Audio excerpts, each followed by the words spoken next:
नमस्कार दोस्तों, आइए जानते हैं राजस्थान की आज की फटाफट बड़ी खबरें। लेकिन उससे पहले वीडियो को लाइक और चैनल को सब्सक्राइब जरूर करें। डोटासरा पर राठौड़ का पलटवार, कहा कांग्रेस को ट्रबल होने वाली है। मदन राठौड़ ने कांग्रेस प्रदेशाध्यक्ष गोविंद सिंह डोटासरा के डबल इंजन सरकार को ट्रबल इंजन बताने वाले बयान पर तीखा पलटवार किया। राठौड़ ने कहा कि कांग्रेस लंबे समय से भ्रम और अफवाह की राजनीति करती आई है, लेकिन अब जनता समझदार हो चुकी है। उन्होंने आरोप लगाया कि झूठे आरोप लगाकर राजनीतिक लाभ लेने की कोशिश अब कामयाब नहीं होगी। जनता विकास, सुशासन और स्थिर नेतृत्व चाहती है। राठौड़ ने दावा किया कि आने वाले चुनावों में कांग्रेस को ही असली परेशानी का सामना करना पड़ेगा, क्योंकि लोग काम और परिणाम के आधार पर फैसला कर रहे हैं, न कि केवल नारों के आधार पर। किसानों के अंगूठे लगवाकर करोड़ों की गड़बड़ी। अलवर जिले की शाहपुरा कोऑपरेटिव सोसाइटी से जुड़े कई गांवों में किसानों के नाम पर करोड़ों रुपए की कथित वित्तीय गड़बड़ी सामने आई है। The central Alwar cooperative society के एमडी केएल शर्मा ने बताया कि 5 साल के रिकॉर्ड का मिलान किया जा रहा है और 3 दिन में जांच पूरी करने का प्रयास है। किसान हंसराज ने आरोप लगाया कि बिना जमीन के भी उसके नाम 36,000 रुपए की देनदारी दर्ज कर दी गई। बिरम्मती देवी ने बताया कि 13,000 रुपए का ऋण बढ़ाकर 40,000 दिखाया गया। किसानों का कहना है कि बार बार अंगूठे लगवाकर फर्जी एंट्री की गई और अब उनसे वसूली की जा रही है। उदयपुर में नेशनल हाईवे किनारे हटेंगे 29 चिन्हित अतिक्रमण। राजस्थान हाईकोर्ट के आदेश के बाद उदयपुर जिले में नेशनल हाईवे किनारे 29 चिन्हित अतिक्रमण हटाने की कार्रवाई की तैयारी शुरू हो गई है। जस्टिस डॉक्टर पुष्पेंद्र सिंह भाटी और जस्टिस संदीप शाह की खंडपीठ ने जनहित याचिका में दिए निर्णय में इन अतिक्रमणों का उल्लेख किया। नियमों के अनुसार हाईवे के सेंटर पॉइंट से 75 मीटर तक किसी भी प्रकार का निर्माण अवैध है। प्रशासन संबंधित एसडीएम के साथ संयुक्त अभियान चलाकर चरणबद्ध कार्रवाई करेगा। अधिकारियों का कहना है कि अन्य उपखंडों से रिपोर्ट मिलने पर अतिक्रमण की संख्या बढ़ सकती है। राजस्थान में 46,000 करोड़ के निवेश को मंजूरी। भजनलाल शर्मा की अध्यक्षता में हुई बोर्ड ऑफ इन्वेस्टमेंट की छठी बैठक में 46,000 करोड़ रुपए के निवेश प्रस्तावों को मंजूरी दी गई। 10 अल्ट्रा मेगा परियोजनाओं को कस्टमाइज्ड पैकेज देने का निर्णय लिया गया है। सरकार के अनुसार इन परियोजनाओं से 12,000 से अधिक रोजगार सृजित होंगे। Solar module, cell manufacturing, cement, minerals, automobile, chemical, textile और पर्यटन क्षेत्रों को विशेष प्रोत्साहन मिलेगा। राजस्थान इन्वेस्टमेंट प्रमोशन स्कीम के तहत यह फैसला राज्य में औद्योगिक विकास, निवेश आकर्षण और रोजगार सृजन को गति देने की दिशा में महत्वपूर्ण कदम माना जा रहा है। प्रधानमंत्री फसल बीमा योजना में एसबीआई शाखा और बीमा कंपनी पर एफआईआर। प्रधानमंत्री फसल बीमा योजना में कथित फर्जीवाड़े के मामले में पुलिस ने एफआईआर दर्ज कर जांच शुरू कर दी है। कृषि मंत्री किरोड़ी लाल मीणा ने इस घोटाले का खुलासा किया। सालासर स्थित स्टेट बैंक ऑफ इंडिया शाखा से जुड़े मामले में 71 किसानों के नाम पर फर्जी कृषि भूमि दर्शाकर लाखों रुपए का प्रीमियम जमा कराने का आरोप है। जांच में खसरा और राजस्व रिकॉर्ड में गड़बड़ी सामने आई है। कुल संभावित क्लेम राशि लगभग 9 करोड़ रुपए तक पहुंचने का अनुमान है। संबंधित एजेंसियां मामले की गहन जांच कर रही हैं। हजारों परिवारों पर राशन संकट। जयपुर में राशन परिवहन व्यवस्था प्रभावित होने से खाद्य सुरक्षा योजना के हजारों लाभार्थियों पर संकट गहरा गया है। जनवरी माह का लगभग 3,000 मीट्रिक टन गेहूं अभी तक उठाव के इंतजार में है और 15 फरवरी के बाद इसके लैप्स होने की आशंका है। अधिकारियों का कहना है कि ट्रांसपोर्ट की कमी, गोदामों में श्रमिकों का अभाव और विभागीय समन्वय की कमी के कारण स्थिति बिगड़ी है। यदि समय रहते वितरण नहीं हुआ तो हजारों जरूरतमंद परिवारों को राशन से वंचित होना पड़ सकता है। प्रशासन ने संबंधित एजेंसियों को तेजी से आपूर्ति सुनिश्चित करने के निर्देश दिए हैं।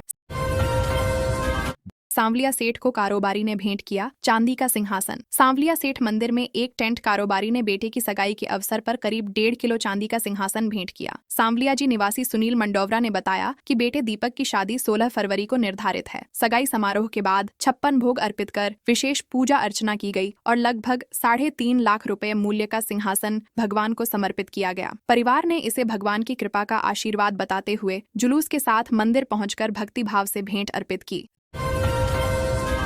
राजस्थान में बारिश का अलर्ट। मौसम विज्ञान केंद्र जयपुर के अनुसार 17 और 18 फरवरी को पश्चिमी विक्षोभ सक्रिय होने से जयपुर और बीकानेर संभाग में मौसम में बदलाव की संभावना है। इन क्षेत्रों में बादल छाने और कहीं कहीं हल्की बारिश होने का अनुमान जताया गया है। 16 फरवरी तक मौसम साफ और शुष्क रहेगा। बाड़मेर में अधिकतम तापमान 35 डिग्री सेल्सियस तक पहुंच गया, जो सामान्य से अधिक है। मौसम विभाग ने किसानों और आमजन को मौसम अपडेट पर नजर रखने तथा आवश्यक सावधानियां बरतने की सलाह दी है, ताकि संभावित बदलाव का प्रभाव कम किया जा सके। वैलेंटाइन डे पर जयपुर में बजरंग दल से जुड़े युवकों का हंगामा। जयपुर में वैलेंटाइन डे के मौके पर 2 अलग अलग स्थानों पर हंगामा हुआ। सोशल मीडिया पर वायरल वीडियो में कुछ युवक खुद को बजरंग दल से जुड़ा बताते हुए पार्कों में बैठे युवक युवतियों से पूछताछ और धमकी देते नजर आए। ज्योतिबा फुले सर्किल के पास एक पार्क में गले में पट्टा और हाथों में डंडे लिए युवक लोगों से नाम, पिता का नाम और पता पूछ रहे थे। विरोध बढ़ने पर स्थानीय लोगों ने पहचान पत्र दिखाने और कानूनी कार्रवाई की मांग की। विरोध और वीडियो बनते देख युवक मौके से भाग गए। घटना ने शहर में सुरक्षा और चर्चा का माहौल बना दिया, जिससे आमजन में चिंता भी बढ़ी। डोडा पोस्ट से भरी तस्करों की कार पलटी, 2 की मौत। बीकानेर जिले के नोखा क्षेत्र में नेशनल हाईवे 62 पर डोडा पोस्ट से भरी कार अनियंत्रित होकर बिजली के पोल से टकरा गई और पलट गई। हादसे में सड़क किनारे चल रहे नारायण सिंह राजपूत की मौके पर मौत हो गई। कार में सवार चालक और एक अन्य व्यक्ति गंभीर घायल हुए, जिनमें से चालक ने इलाज के दौरान दम तोड़ दिया। पुलिस ने कार से करीब 60 किलो अवैध डोडा पोस्ट बरामद किया है। नोखा थाना पुलिस मामले की जाँच कर रही है कि मादक पदार्थ कहाँ से लाया गया और कहाँ ले जाया जा रहा था। घटना से इलाके में सनसनी फैल गई और अवैध तस्करी पर सवाल खड़े हुए हैं।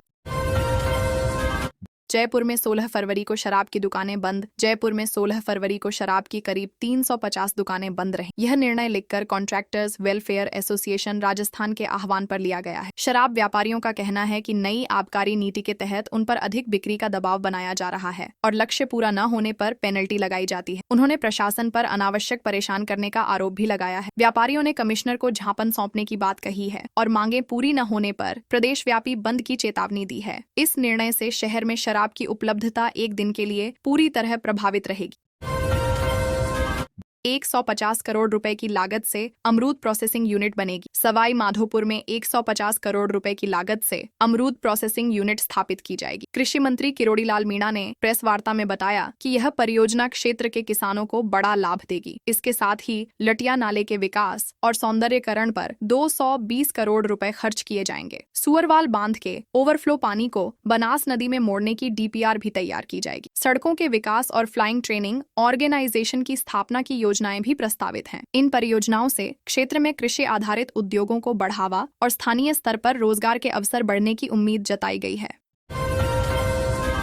नशे में यात्रियों की जान जोखिम में डाली। झुंझुनू में विशेष जांच अभियान के दौरान पुलिस ने सीकर से दिल्ली जा रही 2 रोडवेज बसों और एक निजी बस के चालकों को नशे की हालत में वाहन चलाते पकड़ा। जांच में तीनों चालक शराब के प्रभाव में पाए गए। पुलिस ने बसों को जब्त कर यात्रियों को सुरक्षित अन्य वाहनों से रवाना किया। ट्रैफिक इंचार्ज राधेश्याम सांखला ने बताया कि अभियान के तहत कुल 9 लोगों को नशे में वाहन चलाने के आरोप में गिरफ्तार किया गया है। पुलिस का कहना है कि यात्रियों की सुरक्षा से खिलवाड़ करने वालों के खिलाफ सख्त कार्रवाई जारी रहेगी। इस कार्रवाई से परिवहन विभाग में भी सतर्कता बढ़ी है।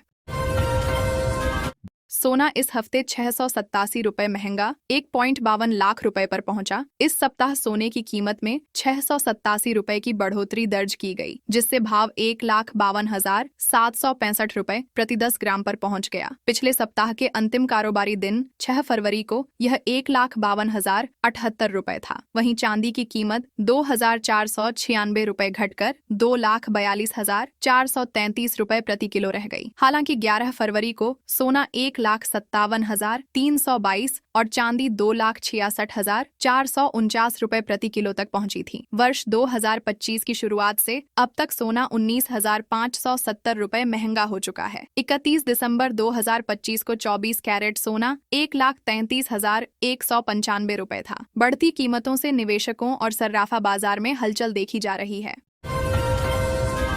अजमेर में पानी गर्म करते समय सिलेंडर में लगी आग। अजमेर जिले के पीसांगन कस्बे में गैस पर पानी गर्म करते समय सिलेंडर में अचानक आग लग गई। हादसे में रसोई में मौजूद पिता पुत्र झुलस गए। आग की लपटों से घर में रखी मोटरसाइकिल, कूलर, अलमारी और अन्य सामान जल गया। घटना के समय परिवार के अन्य सदस्य भी घर में थे, लेकिन वे समय रहते बाहर निकल आए। ग्रामीणों ने तत्परता दिखाते हुए सिलेंडर को बाहर निकाला और आग पर काबू पाया। सूचना मिलने पर पुलिस मौके पर पहुंची और जांच शुरू। गनीमत रही कि बड़ा हादसा टल गया। हालांकि संपत्ति का काफी नुकसान हुआ है। अलवर में बिजली तार टूटने से 50 बकरे बकरियों की मौत। अलवर जिले के मोरेड़ा गांव में बिजली लाइन का तार टूटकर बकरियों के बाड़े में गिर गया, जिससे 50 बकरे बकरियों की मौके पर ही मौत। पशुपालक इलियास ने करीब 10 लाख रुपए के नुकसान का अनुमान जताया है। घटना के कुछ मिनट पहले ही परिवार के सदस्य बाड़े से बाहर निकले थे, जिससे बड़ा हादसा टल गया। सूचना के बाद पुलिस मौके पर पहुंची और घटना की जाँच शुरू की। ग्रामीणों ने बिजली विभाग की लापरवाही का आरोप लगाते हुए मुआवजे की मांग की है। घटना से गाँव में शोक और आक्रोश का माहौल है। बीएपी को बड़ा झटका, पार्टी के संयोजक संरक्षक ने ही छोड़ा। 7 भारत आदिवासी पार्टी को बड़ा राजनीतिक झटका लगा है। पार्टी के पूर्व संयोजक संरक्षक प्रो मणिलाल गरासिया ने संगठन छोड़कर भारतीय राष्ट्रीय कांग्रेस की सदस्यता ग्रहण कर ली। गरासिया बांसवाड़ा क्षेत्र की राजनीति में सक्रिय रहे हैं और गढ़ी विधानसभा से चुनाव भी लड़ चुके हैं। उन्होंने आरोप लगाया कि पार्टी जातिवादी और नफरत की राजनीति कर रही है, जिससे आदिवासी क्षेत्रों का विकास प्रभावित हो रहा है। उनके साथ जिला स्तर के कई पदाधिकारी भी कांग्रेस में शामिल हुए। इस कदम से क्षेत्रीय सियासत में हलचल तेज हो गई है। बीजेपी नेता को रोहित गोदारा गैंग की धमकी, फिरौती मांगी। नागौर में भाजपा नेता विजय सिंह पलाड़ा को कथित तौर पर रोहित गोदारा गैंग की ओर से धमकी मिली है। एक विदेशी नंबर से आए वॉयस नोट में खुद को गैंग से जुड़ा बताते हुए आरोपी ने आर्थिक मदद की मांग की और समय सीमा तय की। संदेश में भाईचारे की बात कहकर अप्रत्यक्ष रूप से दबाव बनाया गया। पलाड़ा ने बताया कि उन्हें मिस्ड कॉल के बाद वॉयस नोट की जानकारी मिली। मामले की सूचना पुलिस को दे दी गई है। घटना के बाद क्षेत्र में सुरक्षा को लेकर चर्चा बढ़ गई है। सीकर में 17 फरवरी को एनएसयूई करेगी विरोध प्रदर्शन। सीकर में 17 फरवरी को 11 सूत्रीय मांगों को लेकर national students union of India विरोध प्रदर्शन करेगी। जिलाध्यक्ष ओम प्रकाश नागा ने प्रदेश सरकार पर युवाओं से किए वादे भूलने का आरोप लगाया। उन्होंने कहा कि ओएमआर शीट प्रकरण, छात्र संघ चुनाव बहाली, बेरोजगारी भत्ता और लंबित भर्तियों जैसे मुद्दों पर सरकार उदासीन है। संगठन जिला कलेक्ट्रेट पर प्रदर्शन कर पारदर्शी भर्ती प्रक्रिया और साक्षात्कार में अनियमितताओं पर रोक की मांग करेगा। एनएसयूआई कार्यकर्ता विभिन्न कॉलेजों में समर्थन जुटा रहे हैं। संगठन ने चेतावनी दी है कि मांगे नहीं मानी गईं तो आंदोलन तेज किया जाएगा।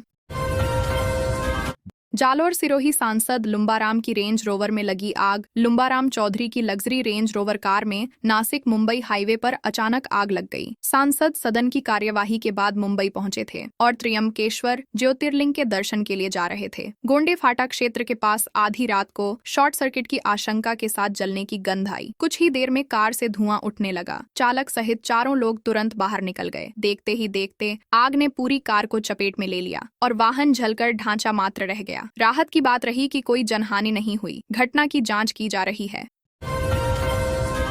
मेडिकल कॉलेज प्रधानाचार्य के खिलाफ डॉक्टरों का काली पट्टी विरोध। झुंझुनू के राजकीय मेडिकल कॉलेज और बीडीके हॉस्पिटल में प्रशासनिक विवाद गहरा गया है। सेवारत डॉक्टरों ने पदनाम हटाने के आदेशों के विरोध में काली पट्टी बांधकर कार्य किया और ईमेल के जरिए इस्तीफे भेजे। डॉक्टरों का आरोप है कि पिछले 6 महीनों में 6 विशेषज्ञों के पदनाम बिना सक्षम मंजूरी हटाए गए और नियमों की अनदेखी हुई। उन्होंने मुख्यमंत्री को ज्ञापन सौंपकर निष्पक्ष जाँच की मांग की है। डॉक्टरों का कहना है कि फैसलों से कामकाज प्रभावित हुआ और माहौल तनावपूर्ण बना है। प्रशासन की ओर से अभी विस्तृत प्रतिक्रिया सामने नहीं आई है।